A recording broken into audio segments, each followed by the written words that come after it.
Marcel, where are you going with that disc? You are not putting that on again. Marcel, okay, if you press that button, you are in very, very big trouble. Attention. Everybody stop what you're doing. It's time for The Unwritten Rule, a Mizzou sports podcast brought to you by the Believe Network, alongside Payton Haverman and Kenny Van Doren. Here is your host, Jack Knowlton.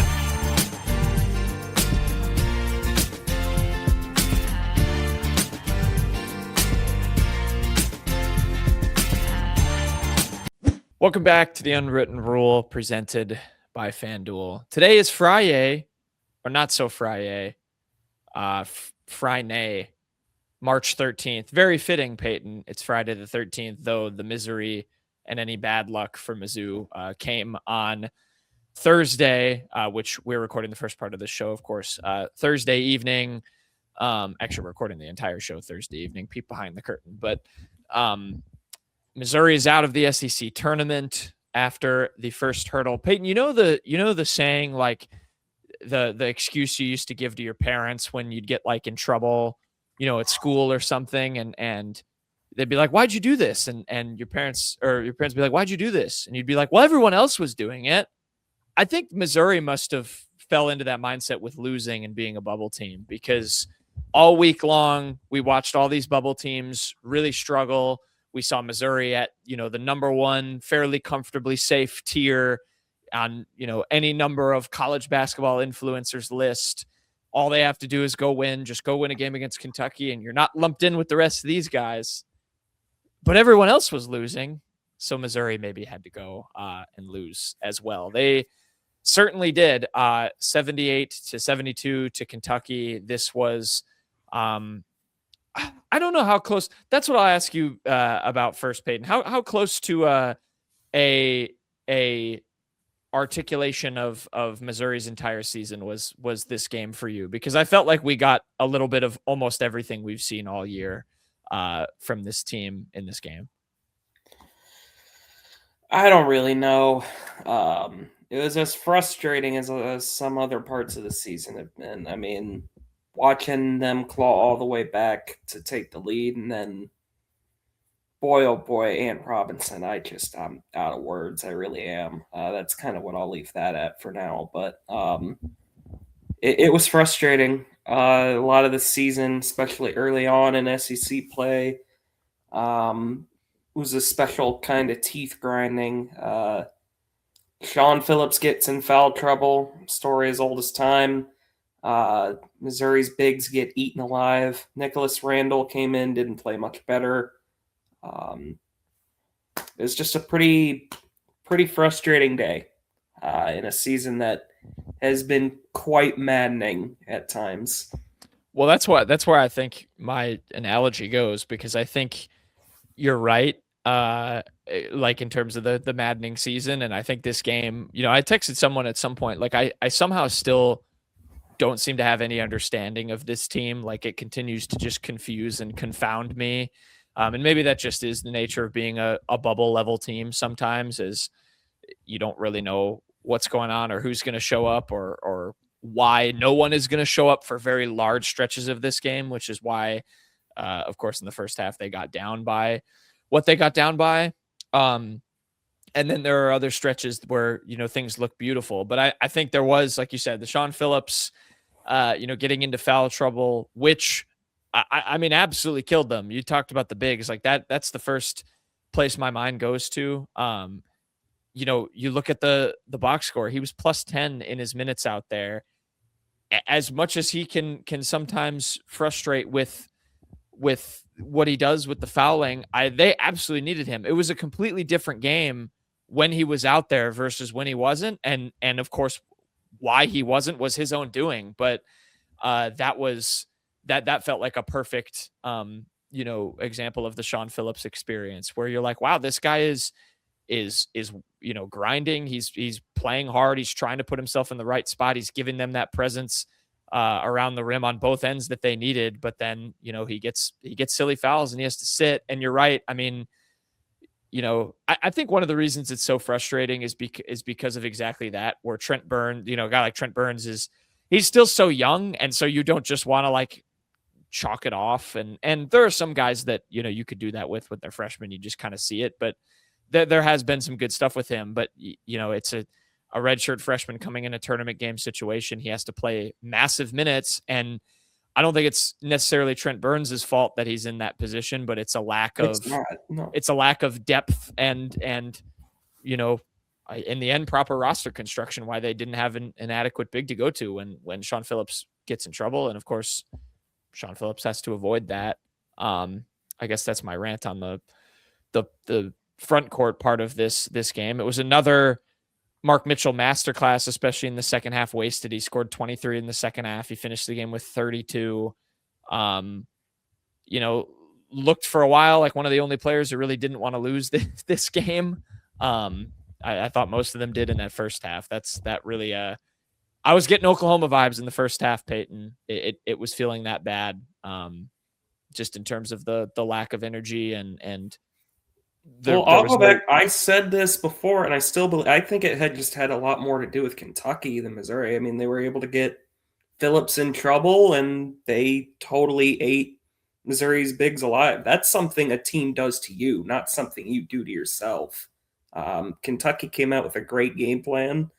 It went to hell in the second half, and I thought Mark Pope had a pretty brutal second half. He could not find a good mix until he eventually said, Ortega, oh wait, please just win me this ball game. But I thought a lot of it, to be honest, and that still it is part of my frustration, because Missouri, being the team that was coming into this game fresh, not the one that had to play a full 40 yesterday, and a team that needed this game a lot more, they had to come out and put their stamp on the game. They had to come out and be the aggressors. And that just wasn't the case. Kentucky came out with the way better plan. They attacked and got Phillips out of the game before we got to the U16. And they just ate Missouri alive in that first half. And it was too much to overcome. That's a fair, yeah. I think Missouri still did a little bit of it to itself, but I think that's a very fair, especially assessment of that first half once they did. You know, yeah, you do have to credit to Kentucky for targeting Phillips a little bit and just trying to get him into foul trouble, and knowing full well that Missouri couldn't really turn to anything. This also feels like, maybe this is a pretty obvious statement that just I haven't heard too many people make, but for as good as Mark Mitchell is on the offensive glass, you know, he's not the best rim protecting forward, you know, that you could probably ask for. And so, you know, that doesn't, I don't think, help a ton when they're both out there at the same time defensively. That may be my like lone criticism of Mark Mitchell that I've seen from him in the 2 years I've watched him. And he's obviously absolutely spectacular on offense and hit those 2 threes. You know, that was huge. But yeah, that's a fair point. And then in that second half, I mean, I do think the effort kind of ramped up. It helped when Shawn Phillips went back out there because, of course, you know, like you said, things that were working for Kentucky didn't seem to work. It felt like Missouri adjusted. They take that lead back and then just let it slip. I'm even just trying to remember. I have to go back and almost look at that. They had a 1 point lead for about 30 seconds. Yeah, they got up for 30 minutes, overcame a 16-point second half deficit. They take a 1 point lead with less than 2 to go. Anthony Robinson fouls Denzel Aberdeen at the top of at the perimeter on like a handoff pass. That's right. With like 6 seconds on the shot clock. Aberdeen wasn't even really turned to the bucket. Like, he was not close to shooting the ball. It was such an awful foul. Like in a career from Ant Robinson, where there have just been a lot of like, what are you doing fouls?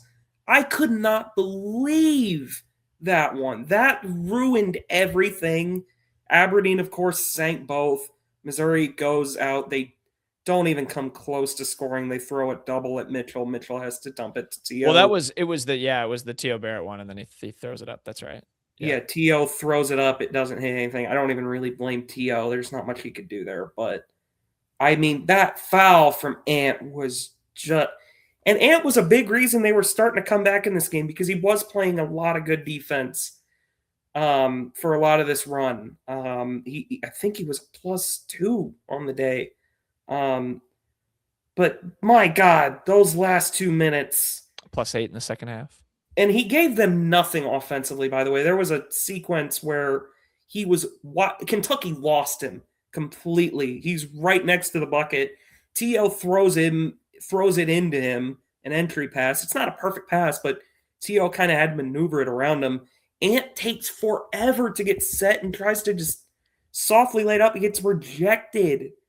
Oh, that just can't happen. Ant in particular has just been maddening this year.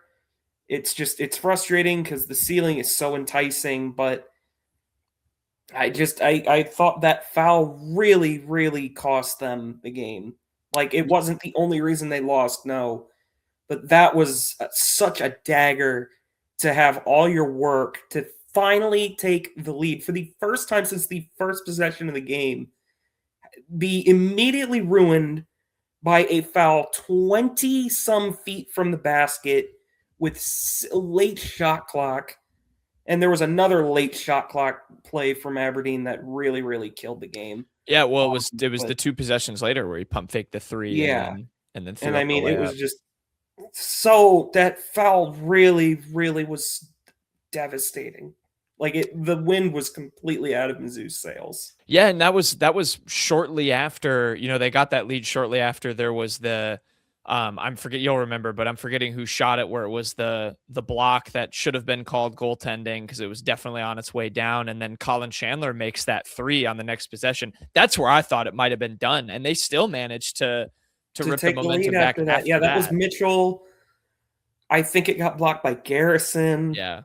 And they called. How is that not something you can challenge? I don't get it. Yeah, I don't know. That's like not even an objective call. There's a rule to it, is there not?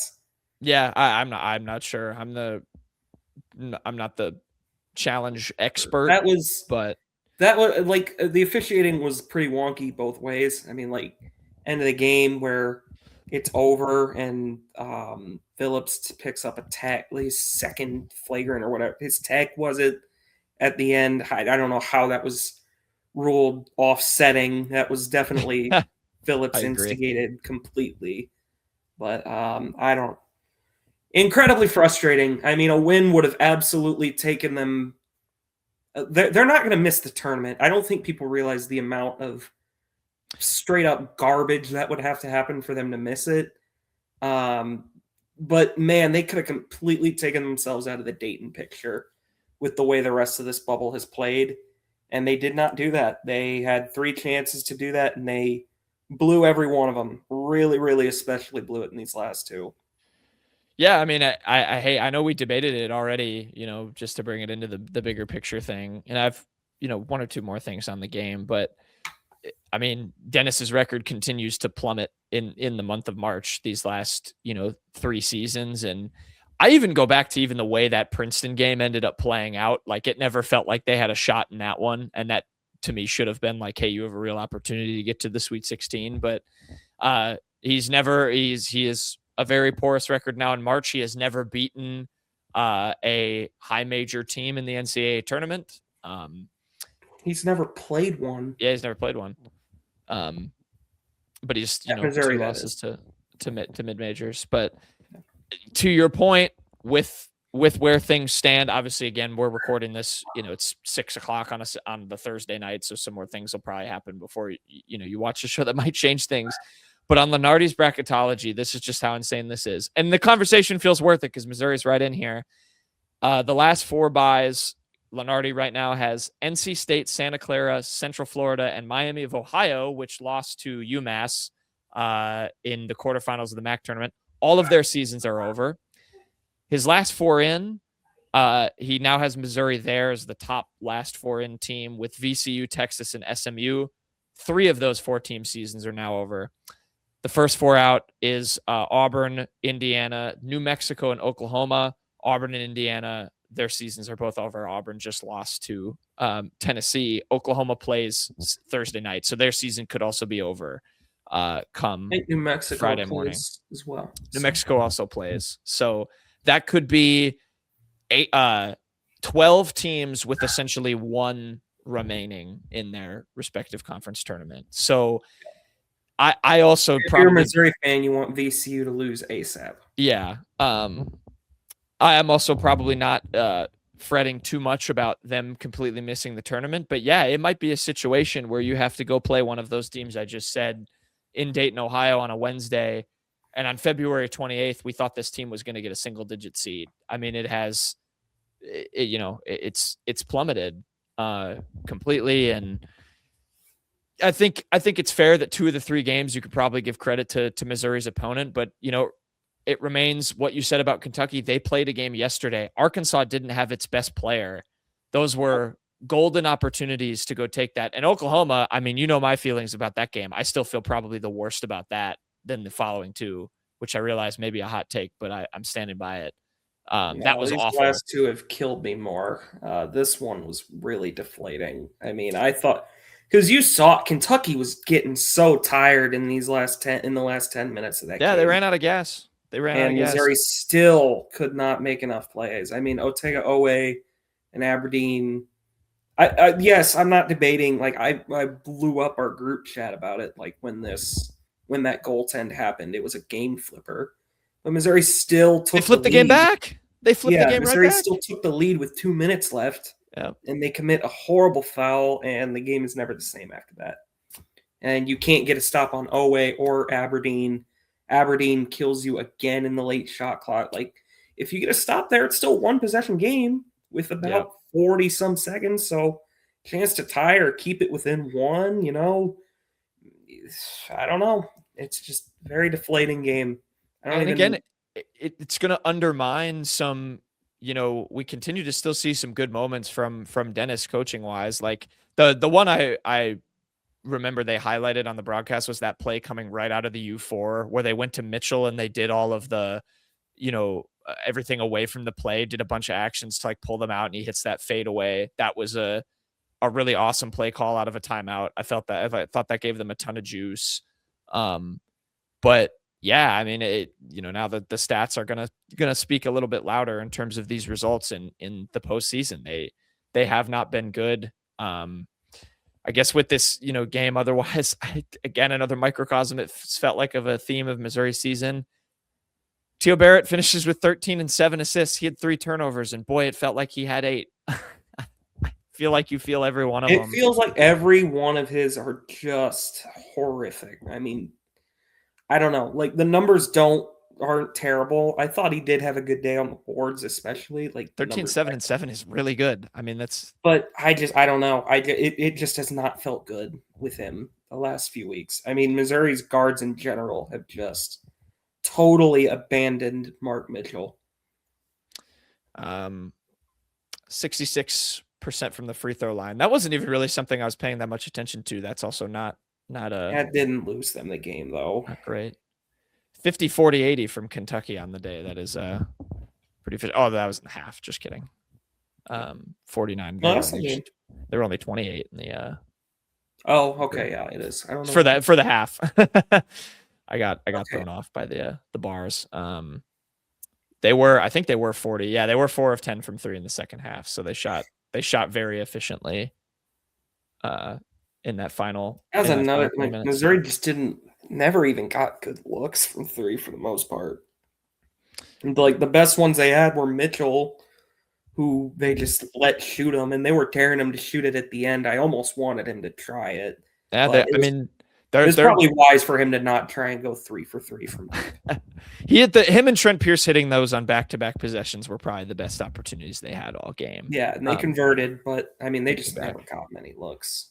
No, and I mean they won the O boards. They did some good things. And again, you go back to the personnel, like it's not and it'll be interesting. I actually haven't, this is bad prep from me, but I have not looked as to if Dennis offered an explainer for why Jaden Stone only played 5 minutes in the second half.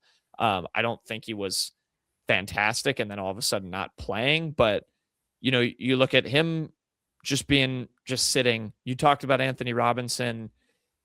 this team like But I wouldn't have pulled Ant during that run because Ant was playing good defense. I'm not saying that.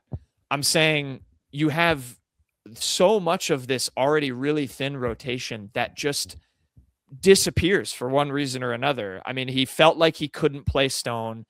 Jacob Cruz did hit a 3, but he hasn't really been. It was 1 in the first half. Yeah, and he's been a nothing burger for right. He hasn't been much of a weapon at all. I mean, Nick Randall had to play in this game, which just shows it's more of an example of how dire the front court situation. This wasn't a turnover from T.O., but he lobbed that one in for Randall and was just like, well, let me see what happens down there. That's not a turnover on the stat sheet, but it's a turnover. Yeah. I mean, and if Jaden Stone's doing something that's getting him taken out for almost all of the second half, you're riddling this down. I mean, Trent Pierce, again, hit that timely 3, but you're still in 32 minutes, probably not getting enough out of him. I mean, this team, it's felt like that's 3 players I'm left with. And it's Mark Mitchell. It's Shawn Phillips, who again plays himself out of games as good as I will stand by, as good as he is when he's out there.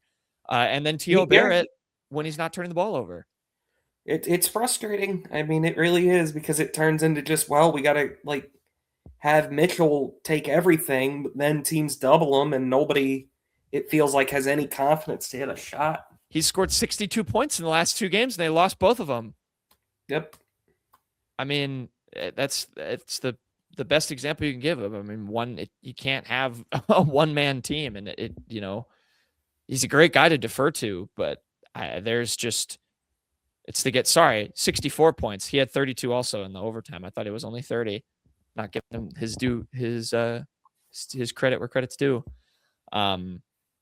Yeah, just a very frustrating loss. Again, we'll have a show. We might end up doing. We haven't talked about this actually off air yet, Payton, but we'll have to do a workaround for a Selection Sunday little recap to see where Mizzou ends up. I remain fairly confident they go to the tournament. I think even if Oklahoma, say, goes on like a Cinderella SEC tourney run and plays their way in, Mizzou a 99% chance of making the tournament. Like, they're not going to miss it.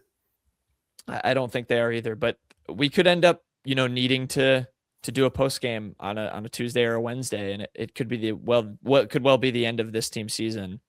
Yep. And that's just kind of where things are. Frustrating loss. 78-72 was the final. Mark Mitchell will get at least one more good. We'll get at least one more game with Mark Mitchell. But man, I will be doing the Wolverine meme where he's holding the picture with his highlights for a long time, because my goodness, it's going to be really sad if they can't cash his performances into anything in the NCAA tournament, because it's like the Missouri defense in football. It's a unit that's going to be forever overlooked because it didn't reflect it hasn't been reflected by the sum of the parts. There you go. There's your Kentucky recap. Painful one, Mizzou fans. Throw some reactions down there, things we missed in the comments, and we'll see where Missouri ends up on Selection Sunday. I know where Payton and I are going to end up. We're gonna try and get a little more cheery. Payton, do you think you get a little more cheery in quick hits? Not really, no. All right, well, you're gonna try. We'll give it an effort. I will teach you. We got it. We will finish the show with quick hits.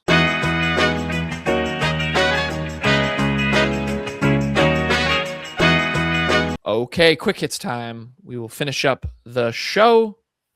We do not have Kenny, so we will have to read Kenny's Jersey of the Week, and I'm looking up a stat, if you can't tell, while I'm reading Kenny's Jersey of the Week, because it's going to go to Larry Borum. This, of course, is free agency time for the NFL on top of March Madness. There are other things going on other than March Madness, Payton, but Larry Borum has a new home, or will have a new home, in the Big 2026. He's off to the Lions, third team after being on the Titans and most recently the Miami Dolphins. He's in your division, Payton. Yeah, Larry Borum's not very good, so there is that. But yeah, one of several Tigers that signed. We'll talk about more later. But yeah, NFL free agency, it's fun for like 12 hours. Then it gets stuff like this, which actually I'm pretty sure happened on the first day. But Yeah, almost all of it does. You are right. You get your Max Crosbys, your Trey Hendricksons, and stuff like that out of the way, and then it becomes like this. Yeah, I'm actually, we like to localize to Mizzou, and that's probably why we don't have it on our quick hits. But man, the Ravens. What? Give me a quick take on that. That is insane. Feels scummy. I don't like that they just suddenly pulled out of that, and then 12 hours later, they have Trey Hendrickson in their back pocket. I know their GM or DaCosta, whatever his title is, said they wanted to have both. I don't know that I buy that. I think that might be lip service. I don't know how you can have both. It doesn't feel like you can pay. I'm sure you can, but I don't know. Yeah, I thought it was pretty scummy too. That's the first time I've probably ever seen that. Just pulling the plug and saying it's about the medical. I've seen trades nixed because of medicals, but I don't know. I don't know that I buy that. No, I don't either. NFL free agency has been pretty interesting. But Larry Borum, part of it, and he's now on the Lions. Whom is your jersey of the week, Payton? Keeping the theme going. Yeah, we're going to stick with this hot fire free agency one because the Panthers kept a Caleb Evans on a 1-year deal. Caleb Evans, of course, was maybe the one bright spot of that 2021 Tigers defense, unless you're really into Blaze Aldridge, I guess. I'm not. Kenny might be. I'd probably indifferent. Yeah. Caleb Evans sticking with the Panthers. He was fun as a Tiger. So he was. Same day as Larry Borum. What a day March 9th was for the Missouri Tigers. My jersey of the week is going to go to Dru Smith.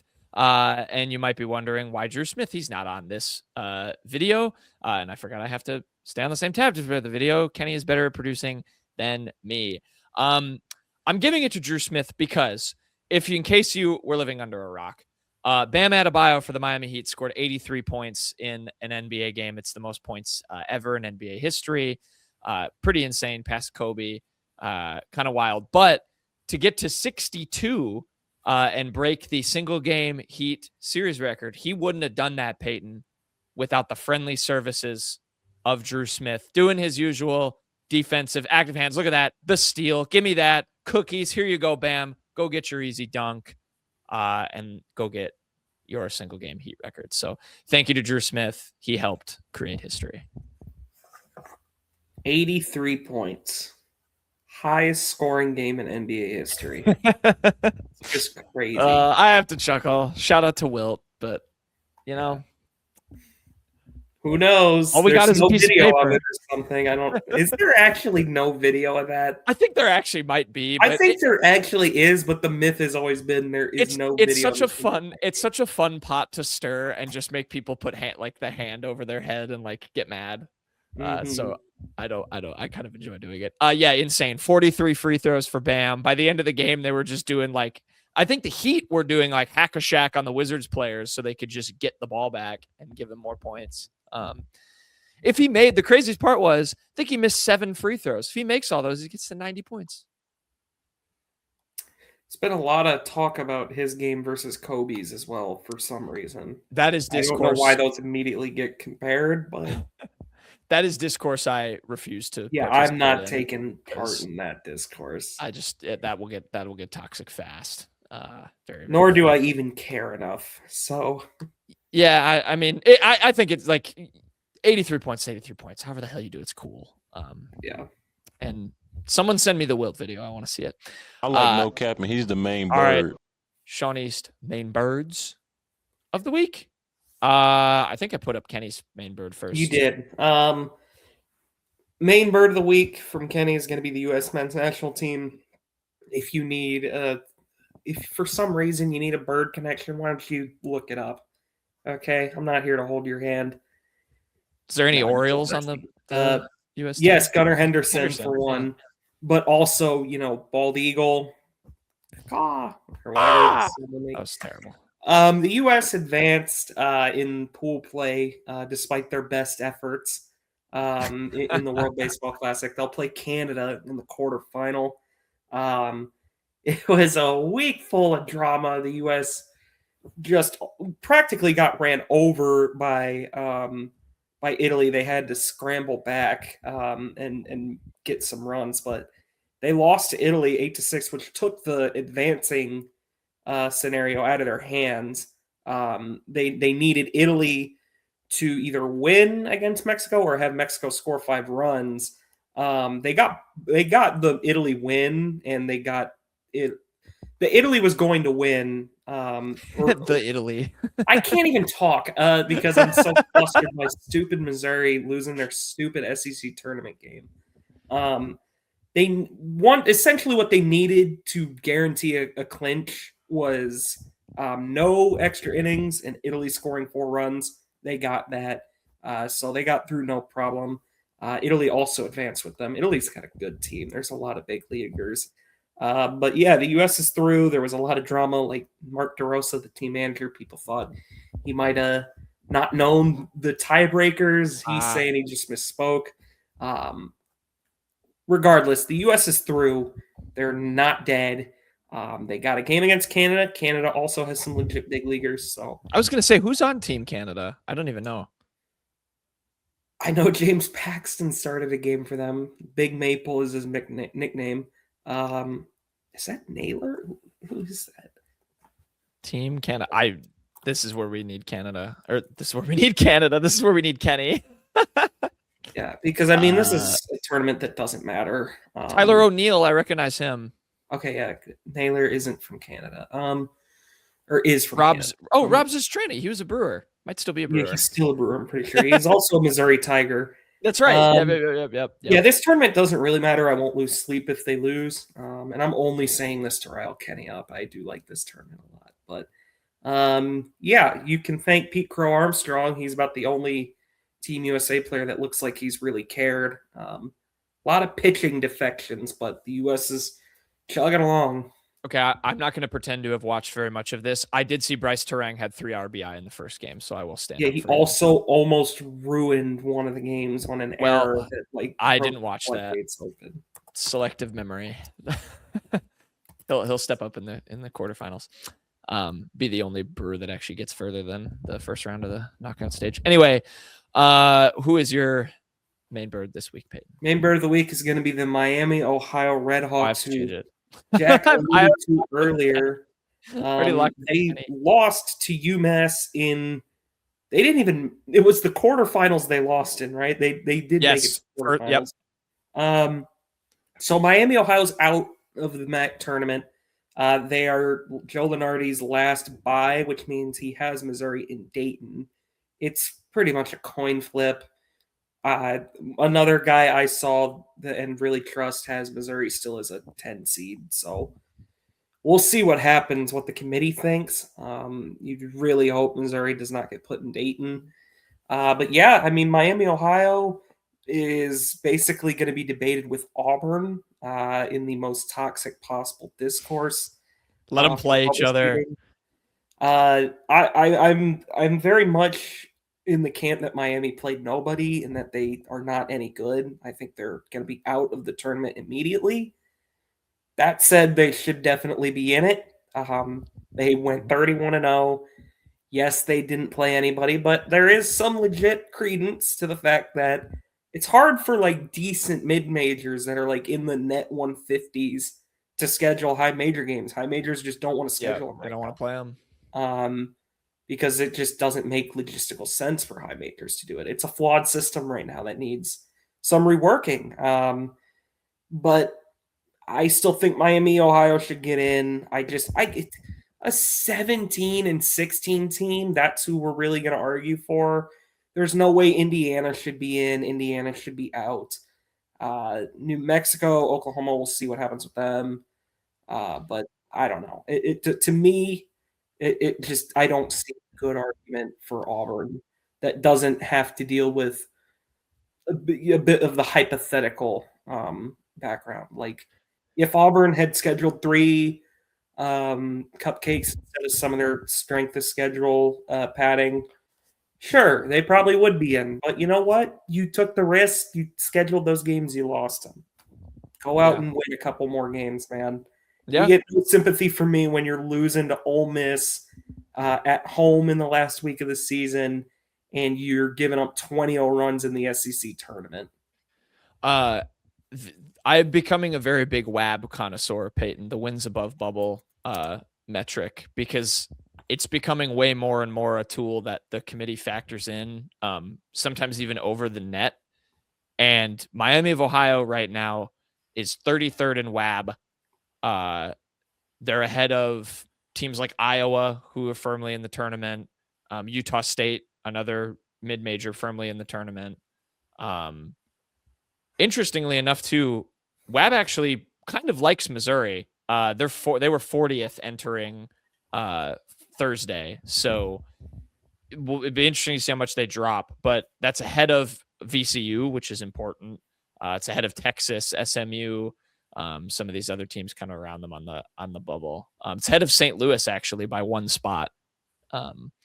Maybe root for the George Washington Colonials here this evening. Not the Colonials, the Revolutionaries. I had the wrong Who do they Patriot-esque name. St. Louis. We need St. Louis to win that tournament. Well, yeah, I know.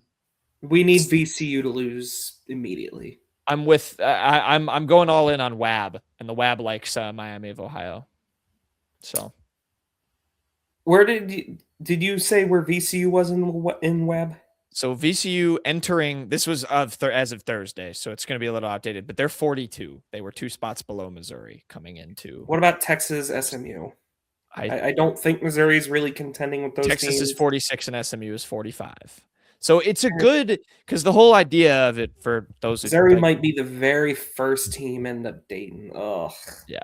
The whole idea of it for people who don't know what it is, it essentially measures your schedule and how you performed on it based on how the projected typical bubble team would perform on it, which is the team ranked 45th in the net rankings. So it's kind of a better way to assess your actual schedule as opposed to just looking at the value of the games you played in a vacuum. So a team like Auburn's played a ton of quad 1 games. The net might really like them, but WAB is not, because they of course lost a lot of those games. So I think I saw some stat too that there's never been a team in the NCAA tournament with more than 15 losses. Correct. They would be the first. I just 17 and 16 doesn't do it. The other end of that scale, there has never been a team not let into the NCAA tournament with fewer than 4 losses. So that is also why I agree with your opinion that I am perfectly aligned with that. I think if you are a high major team and playing Miami of Ohio, you should be licking your chops. It is really stupid to waste your breath arguing that they shouldn't be in the tournament. They won 31 regular season games. They're going to the NCAA tournament.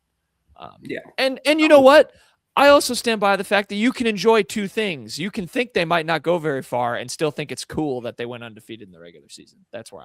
Yeah, they're going to get killed immediately. I would like for Missouri to play them. I think Missouri will beat them, but they should be in.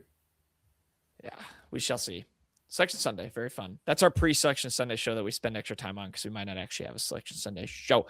My main bird of the week, we're going to give it to Joshua Jefferson, Iowa State, the Cyclones. Payton, can you do the Cyclone in honor of Kenny for me? Their mascot's a bird connection. He made the all Big 12 first team, Payton. I'm surprised I didn't see your name on this and my name on this and Kenny's name on this, because we're just putting everybody on the all Big 12 list. This is my yearly rant about things being stupid, that we have 10 player all conference lists. Payton, how many players play on a basketball court at once? Can you refresh my memory? 5. That's half of this number. Please stop this, Big 12. Your court in your tournament is dumb. People are slipping and hurting themselves, and you give too many. You're a great conference, but you give way too many conference awards. It's stupid. Yeah, I mean, here's a good start. I mean, look, man, I'm sorry JT Toppin got hurt, but he got hurt weeks ago. All right? I'm sorry. He should not be on the first team. It's not his fault, but there's an easy cut. I don't know. Is Flory Badunga really a first teamer? He gets bullied in a lot of games I've watched. I don't know. Dybonza, I guess. I don't know. I have a problem with a lot of this list. I had a problem with Jaden Bradley being player of the year too, but that's also another argument. Yeah, Big 12. Shame on you. Shame on you. We need to stop this madness of 10-team all-conference lists. Let's just put the Big 10 also does the dumb thing where they just let the coaches and the media count the same. They don't have like one or the other be the all-conference list. Just make it the coaches. Who cares? As a former media member, I guess I'm still a current media member. As a former college media member, they don't care. I promise. What did you learn this week, Payton? We're gonna stick with all conference selections. We really wish there would have been 10. Oh yeah, another thing we're upset with. Mark Mitchell is relegated to second team All SEC. I think that's silly. I think it's ridiculous. He's not first team, but what are you gonna do? It doesn't matter. Missouri's going to Dayton, so. Yeah, this was tough. I tried to do I thought 3 of the All SEC first teamers, 5 players, by the way, were locked or were locks. I don't think you can argue with 3 of them, but I thought he could have maybe snuck on as the 4th or 5th guy. Who was the 5? It was Philon. It was LeBaron Philon from Alabama, Thomas Houck from Florida, Darius Acuff from Arkansas, Tyler Tanner from Vanderbilt, and Jacoby Gillespie from Tennessee. I have such a big problem with those last 2 being over Mitchell. I really do. That is where I think that is so silly that Jacoby Gillespie is a first teamer and Mitchell is not. Yeah, the whatever. And I texted you this. The reason where I got there or where I think they got there was both of them average over like 2 steals a game, and Mark Mitchell doesn't necessarily have the like defensive impact numbers to probably back up, his play on that end. Gillespie gets to work with a lottery pick on his team, and Mark Mitchell says, you get to work with T.O. Barrett and Jaden Stone sometimes. Right. Yeah, I mean, I'm with you. I probably would have snuck him on over one of those 2. A little bit of a snub, but what are you gonna do? Tis the season. Kenny's best thing he learned this week. Look at that. Lazy week in quick hits. We're back to NFL free agency. Jordan Elliott, 2-year, $8 million deal with the Titans. He will reunite with Robert Saleh, who is the Titans head coach in Tennessee. Good deal for Jordan Elliott. Yeah, I sat next to him in Spanish class. I don't know how many times I'm going to tell this story at this point. It's almost not even a story. You just kind of say you did. There's no like real plot. It's just yeah. I sat next to him in Spanish. He seemed like a good dude. He stopped showing up. Like, I'm not going to say that, actually. I'm not going to get him in trouble. I don't think it would matter now. I don't think he cares at this point. A highly successful NFL player, and probably was told that he was going to be one. And that, go be a highly successful. He didn't need Spanish classes. What else? You could also make a joke there about now he's on the Titans, and maybe he's going to need Spanish class because he'll be going to like Cabo in Mexico for vacation because they won't be winning or Cancun. Like that. Why don't we go to the next quick hit? My best thing I learned this week. How about it, folks? The current Missouri coach isn't having very much success in his conference tournament, but the former Missouri coach is. Everybody give it up for Cuonzo Martin. Took the 9-seeded Missouri State Bears, who apparently had a pretty bad end to the regular season, but upset number 1 seed Liberty in the quarterfinals of the Conference USA tournament. Super nice win for Cuonzo Martin. I was had a big smile when I saw this. Payton wins on back-to-back days. They play TBD on Friday. We don't know yet because of when we're. Well, you weren't lying. They lost 8 of their last 9. They did. But yeah, they beat Liberty. How have they not learned who they're playing yet? I'm not sure. At least on when I Googled it, it said TBD. Let me see if it says it on ESPN. We don't know. How? We don't know. What kind of tournament is this? That it gets determined a day later. You just gave the 9 seed a day off because you just assumed the 1 seed was going to win. probably. I'm going to the CUSA right now. Let's see if we have a live update. So Middle Tennessee and Louisiana Tech are playing right now, and then there's Kennesaw, Western Kentucky.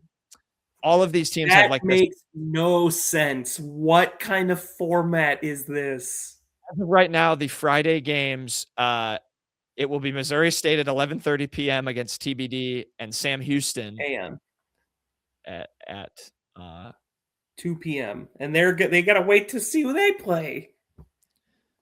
I really want to figure this out now. They're gonna play Kennesaw or the other team that you said. Is it Kennesaw or Western Kentucky? It'd have to be, right? That's the only other game. No, it is not. They will play the winner between Louisiana Tech and Middle Tennessee. What round are they in? They're in the quarterfinals, which were also yesterday. This is the worst tournament format I've seen. The quarterfinal, it was Tuesday, March 10th was the first round. Wednesday, March 11th, Thursday, March 12th were the quarterfinals. Friday, March 13th is the semifinals. And Saturday, Who March 14th splits their quarterfinals up into 2 days? That is so stupid. Maybe they couldn't rent out the arena in Huntsville, Alabama for the whole day. Maybe they had to squeeze them in. Oh my God, this is bothering me a lot. This is dumb. I don't like this CUSA. Payton's already on an edge from Missouri, and now he's seen this. He's going to snap. So That's it will be. Silly. Maybe there is. I mean, I guess I kind of get it. Like, your ultimate chaos scenario in the CUSA is 9-seed Missouri State against 6-seed Kennesaw State in the championship. I want to see it. Be Conzo Martin versus Antoine Petway. Because in theory, you're trying to protect your top seeds by giving them a day rest, but I don't know. That seems like it's doing a lot. What about the Horizon League where there was one game on Sunday? What? The Horizon League, Monday, March 2nd was the play-in game. Oh, they split their next round too. Tuesday, March 3rd, Wednesday, March 4th was their first round. Well, did they split the other days? No, Sunday, March 8th, there was one game between Green Bay and Northern Kentucky. That put Northern Kentucky into the semifinals against Wright State. And then I think this graphic is just messed up. Never mind. Never mind. I was really confused for a minute. I think the graphic just had one like missing. Okay. That was a really weird looking bracket. Yeah, that's an interesting format, CUSA. I've never seen anything like that where they split them up into 2 days. Yeah. Very weird. Very weird. All right, we'll finish things off. I'm not going to write these because I don't want to do it in the way that the format that Kenny does it. So we could just say them. Shout out to FanDuel. Best beats of the week. It's March Madness. We've got a couple March Madness Your beats. SFA one is wrong. So you can We've go got 3 March Madness beats. Red in there for that. Okay, well, thanks. Oh yeah, they did not win the Southland. Shout out McNeese, best defense in the country. Who or what, Payton, from our good friends at FanDuel, is your best beat of the week? So last week I took a really big swing and said the USA was going to beat Brazil in the World Baseball Classic. I got that right. What was the score of that game? I don't even remember. The USA won though. I'll take a more legit approach this time. I'll take Iowa State by 3.5 against Arizona in the Big 12 tournament. Iowa State's kind of going like destroyer of worlds on this tournament so far. They're blowing everyone out of the water right now. So I'll say they keep it a little close, maybe outright win against Arizona in the Big 12. Ooh, that would make things spicy in the Big 12. I mean, Arizona is comfortably on the one line, but I don't think they even a loss. That could make it interesting. I think Iowa State has fallen like all the way down. I think even to a 3 at this point. So that could maybe help them work their way back up to 2. Yeah. Interesting. I like it. Kenny, he asked me to pick his best beat of the week for him. I know he's got some ties with our along with not our good friend, but a great ESPN man, Adrian Wojnarowski. Kenny's going to also take a flyer. We're going St. Bonaventure plus 6.5 against Dayton. How about some chaos in the A-10, Payton? Why not? Sure. As long as they don't win the title game.